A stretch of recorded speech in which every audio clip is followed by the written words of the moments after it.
माननीय मुख्यमंत्री महोदय यांच्या 100 दिवस कार्यक्रमांतर्गत मदारी समाजाचे जातींचे दाखले वाटप महाशिबिर करण्यात आले।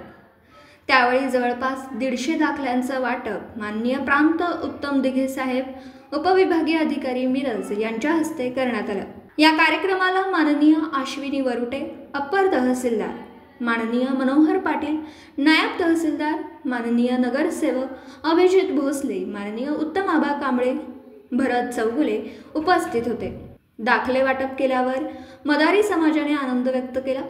त्यावेळी प्रांत दिघे साहेबांनी राहिलेले जातीचे दाखले लवकरात लवकर देण्याचं आश्वासन दिलं। मदारी समाजाचे कार्यकर्ते जावेद मदारी, हमीद मदारी, नजीर मदारी, इसाक मदारी, आदम मदारी, असलम मदारी, रफिक मदारी, फारूक मदारी, मुस्तफा मदारी, रमजान मदारी, कुतुबुद्दीन मदारी, सय्यद मदारी, बाजिद मदारी अनेक मान्यवर उपस्थित होते।